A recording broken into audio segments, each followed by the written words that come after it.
असली समाजवादी अगर कोई इस देश में है तो भारत की सेना से बड़ा समाजवादी कोई बात अगर किसी से सीखना है तो वो माननीय श्रद्धेय नेताजी से सीखे। शहीदों की और सैनिकों की कोई जाति नहीं होती, उसकी जाति सिर्फ सैनिक होती है। सैनिकों का दर्द समझा और उन्होंने एक ऐसी व्यवस्था कर दी कि अब कोई भी सैनिक जो शहीद होगा उसका पार्थिव शरीर उसके घर तक, वहां पर भी जब ईद होती थी तो हम सभी सैनिक मस्जिद में जाते। 27 का चुनाव जितना ही नजदीक आ जा रहा है उतना ही राजनीतिक गलियारों में चर्चाएं तेज हो रही है।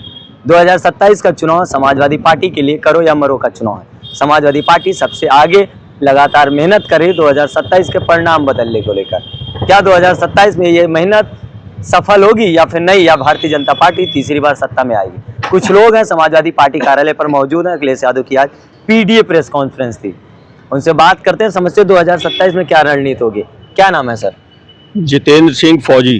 अच्छा, रिटायर हैं आप? मैं रिटायर्ड फौजी हूँ जी। और जितने भी प्रदेश में कोई सैनिक शहीद होता है तो माननीय अखिलेश यादव जी का प्रतिनिधि बन के मैं वहाँ पर उनको श्रद्धांजलि देने जाता हूँ। और भारतवर्ष में एक ऐसी पार्टी समाजवादी पार्टी और एक ऐसा नेता सिर्फ अखिलेश यादव है जो शहीदों की शहादत पे उनको संवेदना, शोक संवेदना देने के लिए पार्टी के पेज पर उनका फोटो के सहित उनको संवेदनाएं दी जाती हैं। ना भारतीय जनता पार्टी, ना कांग्रेस, कोई भी पार्टी इस हिंदुस्तान में किसी भी शहीद सैनिक को कभी संवेदनाएं व्यक्त नहीं करती। इससे हम सभी सैनिक इनके साथ जुड़े हुए हैं।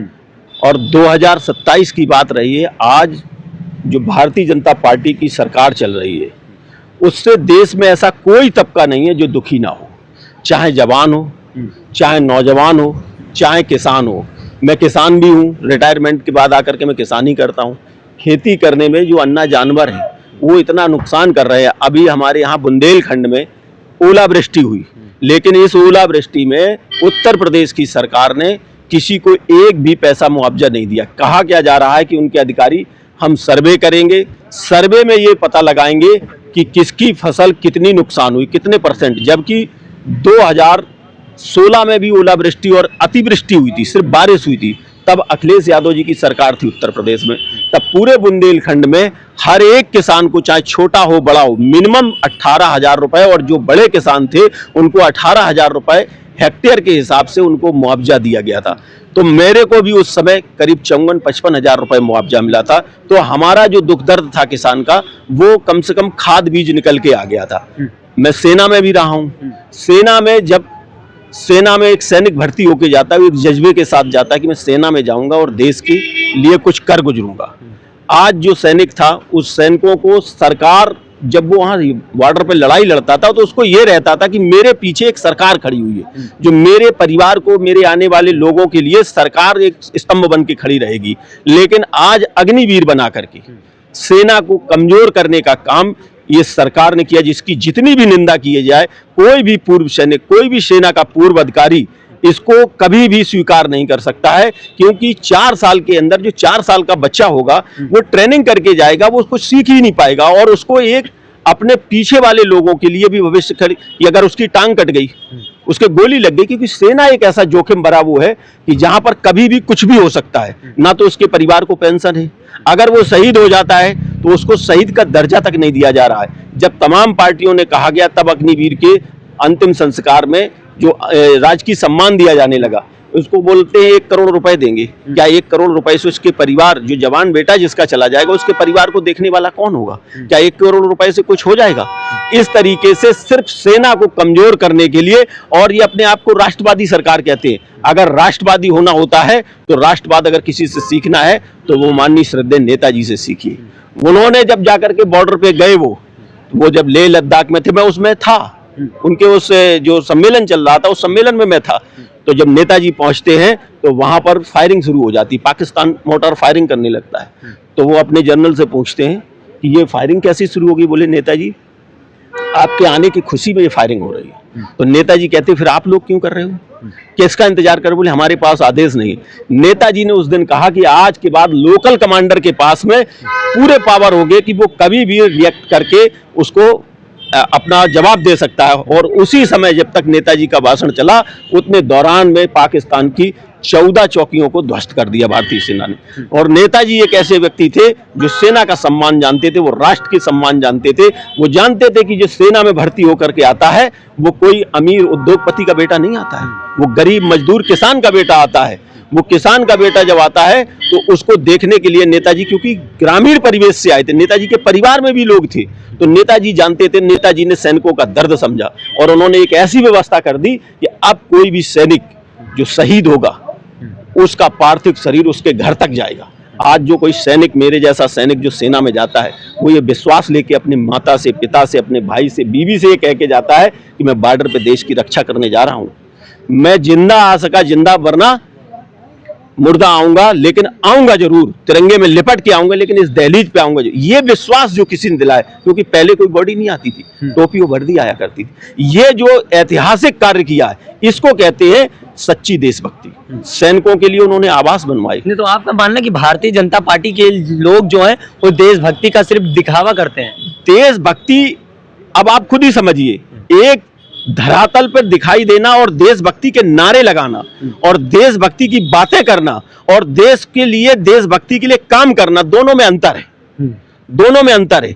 यही योगी सरकार में, योगी जी की सरकार थी, पुलवामा के शहीदों में 12 लोग शहीद हुए थे उत्तर प्रदेश के, जिसमें से योगी जी एक जगह जाते हैं। वैसे शहीदों की और सैनिकों की कोई जाति नहीं होती, उसकी जाति सिर्फ सैनिक होती है और उसका धर्म जो होता है वो राष्ट्रभक्ति होता है। तो वहां पर भी इन्होंने सैनिकों के बीच में बांटने का काम किया, जाति देख करके। एक सैनिक के यहाँ जाते हैं, मैं उनके जाति का नाम नहीं लूंगा, एक विशेष जाति के यहाँ जाते हैं, उनको 50 लाख रुपए देते हैं और जब वो जाते हैं तो उनके घर पे सोफा लगवाया जाता है, उसकी दीवारों का रंग भी भगवा कर दिया जाता है, जबकि आप शहीद के यहाँ जा रहे हैं।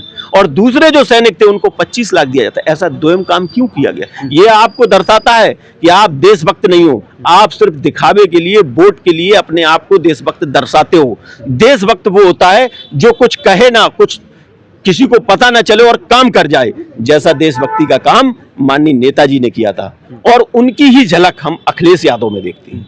और उसी के कारण हम लोग सेना से आने के बाद, रिटायर्ड होने के बाद में, हमने ये सोचा कि हम भी जाएंगे। अभी तक तो मैंने देश की सेवा की थी, लेकिन जो देश के अंदर माहौल चल रहा है, जिस तरीके से लोगों में नफरत बांटी जा रही है, जो माहौल मैंने सेना के अंदर देखा था, भाईचारा देखा था, वो रिटायर्ड होने के बाद में वो माहौल मुझे अगर कहीं दिखाई दिया तो वो समाजवादी पार्टी में दिखाई दिया। वहां पर भी जब ईद होती थी तो हम सभी सैनिक मस्जिद में जाते थे, और जब वहां गुरुद्वारे में गुरु नानक जयंती होती तो हम सभी सैनिक वहां अरदास पढ़ने जाते थे, और जब चर्च का कम समय आता तो हम चर्च में भी जाते थे। और जितने भी सैनिक हैं, चाहे वो हिंदू हो, मुसलमान हो, सिख हो, ईसाई हो, और जब मंदिर में कोई कार्यक्रम होता तो वो सब आते थे। इस तरीके का माहौल, जहां जाति धर्म भेदभाव ना हो, वो अगर माहौल देखा तो वो माहौल और मैंने देखा तो वो समाजवादी पार्टी में देखा। असली समाजवादी अगर कोई इस देश में है तो भारत की सेना से बड़ा समाजवादी कोई नहीं है। और उसी अक्ष पे चलते। वो क्यों चलते हैं? क्योंकि अखिलेश यादव जी जो है वो सैनिक स्कूल के पढ़े हुए हैं। उन्होंने भी वही तौर तरीके सेना का, जो राशन हम सैनिकों ने खाया है वो राशन उन्होंने भी खाया। वो अनुशासन, वो डिसिप्लिन, वो दूरदर्शिता उनके पास है। अगर देश के लिए काम करने की बात आती है तो जब आपात स्थिति में अगर युद्ध आ जाए तो उस स्थिति में देश को कैसे मजबूत किया जाए, देश के ऊपर कोई प्रहार न कर सके, क्योंकि जब भी कोई युद्ध में अटैक होता है तो सबसे पहले एयरफोर्स के एयरपोर्ट पे किया जाता है, उनके रनवे तोड़े जाते हैं। तो अखिलेश यादव ने सरकार बनने पर एक विश्व स्तरीय ऐसा काम किया कि भारत एक पहला राष्ट्र ऐसा बन गया कि जहां पर एक ऐसा एक्सप्रेस वे बना दिया कि आपात स्थिति पड़ जाए तो वायुसेना के फाइटर भी वहां उतर सकते हैं, वहां से रनवे से उड़ सकते हैं। यहां तक कि जो सेना का सबसे बड़ा जो विमान है हरकुलिस 330, उसको भी उतार दिया, जो कि टैंक को लेके चलने की क्षमता रखता है। इतना मजबूत, इतना अच्छा, और जिसके लिए किसी को प्रमाण पत्र की जरूरत नहीं है, जिसको भारतीय वायुसेना के जो वर्तमान उस समय के तत्कालीन जो अध्यक्ष थे, वायुसेना अध्यक्ष, उन्होंने कहा कि हमारे रनवे से भी अगर बेहतर कोई रनवे बना है तो वो आगरा एक्सप्रेस वे। इसको बोलते हैं देश के लिए काम करना, देशभक्ति दिखाना। काम करने से, नारे लगाने से नहीं कि भारत माता की जय, इससे क्या देशभक्ति हो गई? इससे देशभक्ति क्या हो गई? आप जो भी नारे लगाते हो, आपके कार्यों में वो नारे। आपने कहा अखिलेश यादव ने बहुत बेस्ट काम किया, काबिले तारीफ काम किया, तो लगातार चुनाव हारते आए। अब 2027 का चुनाव सर पर है, तो क्या ये सारे काम 2027 में फिर से काम आएंगे या फिर से विपक्ष में बैठने को मजबूर होंगे? देखिए, ऐसा है, काठ की हांडी बार बार नहीं चढ़ती है। काठ की हांडी हमेशा एक बार चढ़ती है।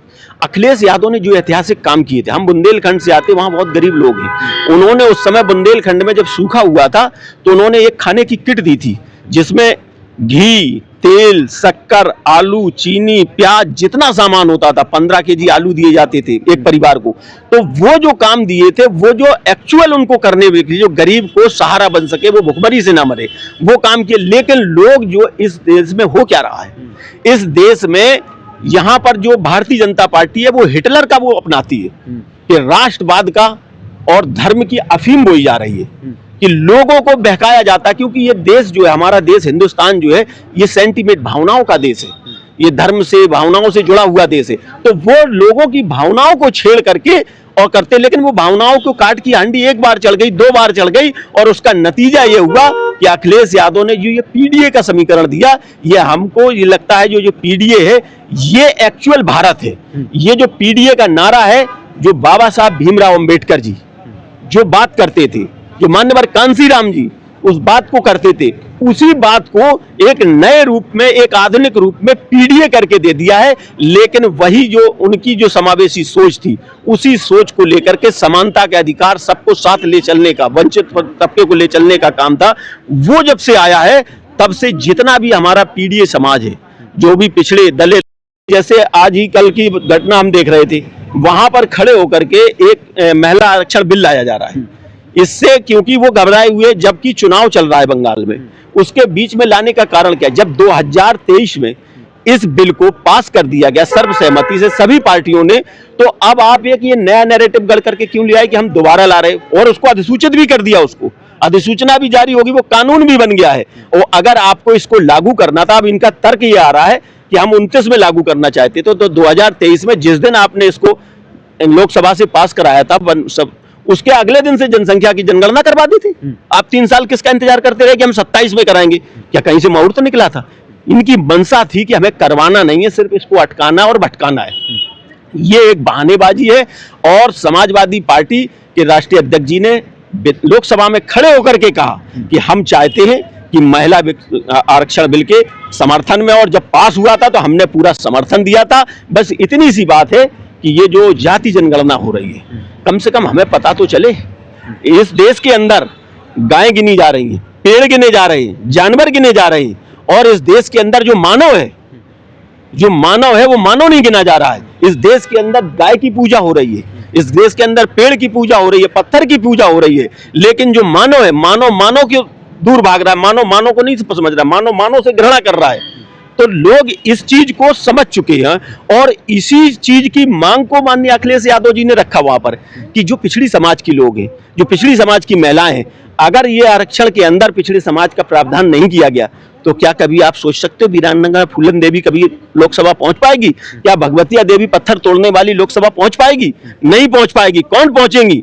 वही फूलन देवी, कंगना रनौत, बड़े बड़े उद्योगपतियों की पत्नियां, बड़े बड़े नेताओं की पत्नियां। तो जो अंतिम पंक्ति में बैठा हुआ गरीब गुरबा है, वो कहां जाएगा? पिछड़ों की बात क्यों नहीं की जाती है? हम तो कहते 50% महिलाओं को आरक्षण दीजिए। हमारी पार्टी, हमारे राष्ट्रीय अध्यक्ष जी, हमारे नेताजी भी कहते थे इस बात को, लेकिन उसमें पिछड़े समाज के लोगों को भी, अल्पसंख्यक समाज को भी दिया जाए। बस इतनी सी मांग। और ये भारतीय जनता पार्टी, क्योंकि भारतीय जनता पार्टी इसका चेहरा बेनकाब हो गया है।